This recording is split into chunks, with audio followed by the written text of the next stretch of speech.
Oi pessoal, tudo bem? Então, nós estamos de volta agora no quarto e último vídeo sobre o tema 1, que fala sobre a neutralidade da rede. E nós viemos trazer, eu juntamente com os outros dois monitores, uma espécie de resolução espelho da primeira tarefa passada pelos professores da disciplina de Direito e Legislação Social. Eu, Gabriela, fiquei responsável por discutir com vocês a nossa sugestão de resolução para a alternativa A, que em suma pedir para vocês elaborarem fundamentadamente um parecer positivo ou negativo acerca da situação narrada no enunciado da questão 1. Sobre a resolução da alternativa A.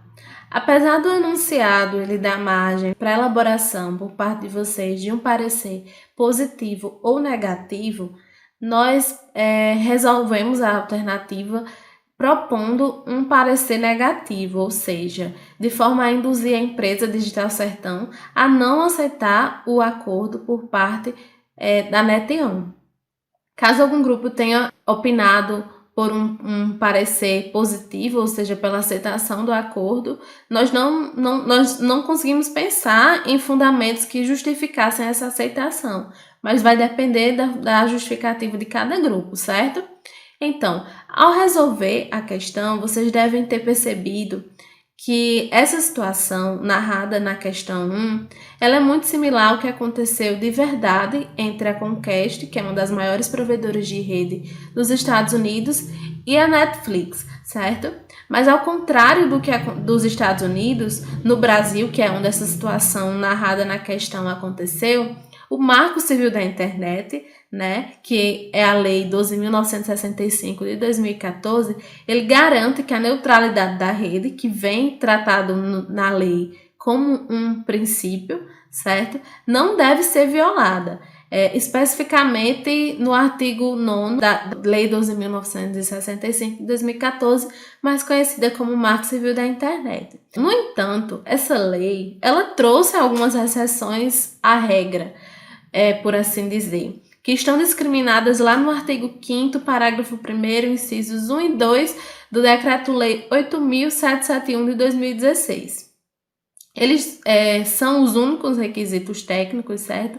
Que são indispensáveis à prestação adequada de serviços e aplicações ou da priorização de serviços de emergência, em que a degradação ou a discriminação de tráfego, elas são permitidas, sendo medidas, portanto, excepcionais. Contudo, em observância a esses citados requisitos que estão lá contidos e descritos no Decreto-Lei 8.771 de 2016, é possível notar que a situação descrita na questão 1, enfrentada pela Digital Sertão em face da Netion, ela não configura nenhuma das hipóteses, certo? Previstas no artigo 5º, parágrafo 1º, incisos 1 e 2 do Decreto-Lei, que eu mencionei, inexistindo qualquer desculpa para que haja essa discriminação de tráfego de dados por parte da Netion em desfavor da Digital Sertão. Então, dessa forma, o que a gente observa é que não existem, certo, qualquer ressalva legal que permita que a prática que a Netion vem infringindo em desfavor da Digital Sertão, não sendo viável, portanto, a aceitação do acordo pela Digital Sertão, que, ao invés de aceitar essa proposta, ela deve, portanto, dar seguimento à ação judicial, uma vez que está amparada pelos dispositivos legais dispostos no ordenamento jurídico brasileiro, certo? Nós também trouxemos uma resolução alternativa, certo? Um parecer alternativo que o grupo poderia colocar na sua resolução, chegar a essa conclusão, que seria de uma contraproposta ofertada pela Digital Sertão, certo?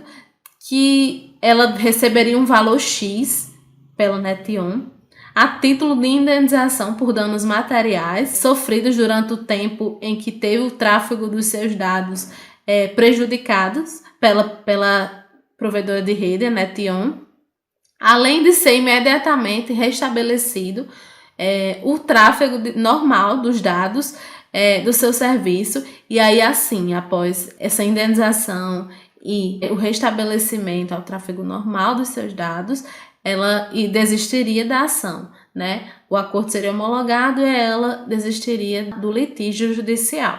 Não sei se algum grupo pensou chegou a uma conclusão diferente, mas assim, esses eram primordialmente os argumentos, os fundamentos que a equipe deveria colocar no seu parecer, tá bem?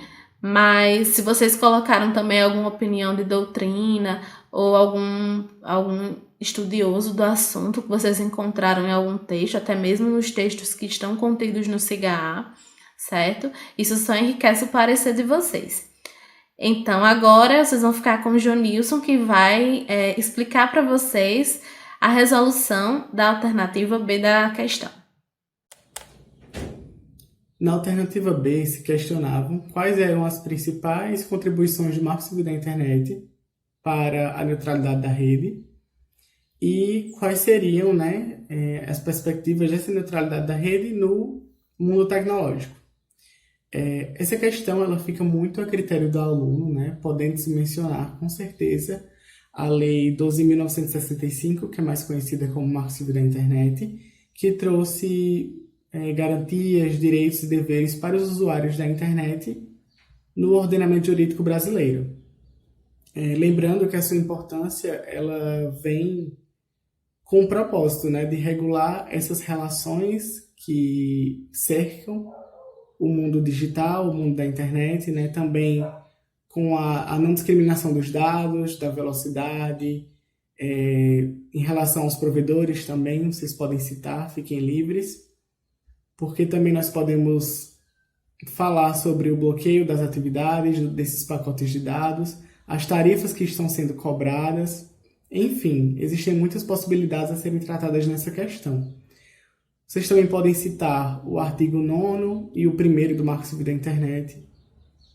Quanto a esse tema, nós elaboramos também, com alguns fragmentos de resposta, que esse princípio ele traz a ideia de não discriminação, de dar aos usuários o poder de utilizar de maneira não prejudicial as aplicações e arquivos e de dar aos inovadores a liberdade correspondente de alimentar isso. Essas foram as palavras de Tim Wu, que elaborou também esse princípio da neutralidade da rede. Especificamente no que diz respeito ao princípio da neutralidade da rede, ele significou para o mundo tecnológico a garantia legal de uso aberto e livre da internet e que sem essa neutralidade os provedores poderão vender pacotes com conteúdos específicos, separando o acesso a e-mails e as redes sociais, por exemplo, ou ainda determinados acessos a plataformas de vídeos em pacotes mais caros.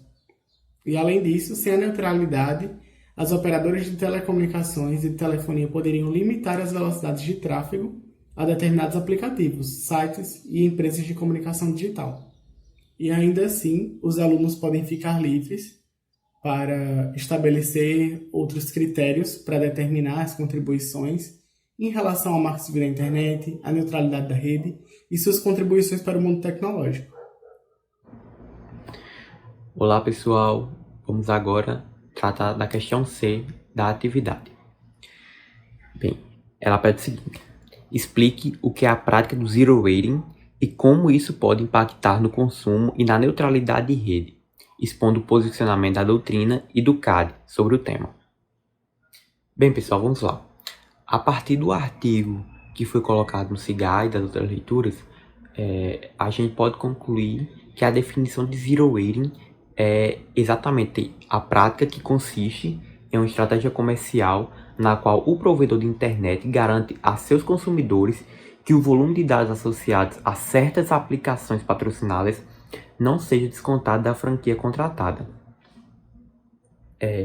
Essa prática ela pode ocorrer de diversas formas, como por exemplo, quando você contrata um pacote de dados e ao chegar ao limite, você ainda continua tendo acesso a certas aplicações específicas, tá bom? Essa prática acabou gerando um debate se esse benefício dado a certas aplicações acabariam ofendendo ou não o princípio da neutralidade de rede. Como esse debate acabou se intensificando bastante, o MPF acabou entrando com a representação junto ao CADE contra as principais operadoras de telefonia do país.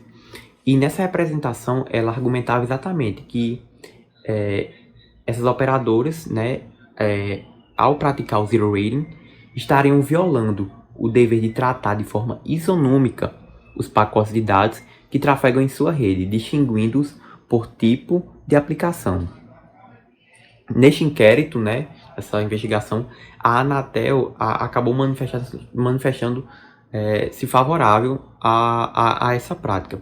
Ela disse que o zero rating não ofendia o princípio da neutralidade de rede, enquanto, por outro lado, a Associação de Consumidores Proteste e a Associação Brasileira de Internet manifestaram-se contrária a esse tipo de prática.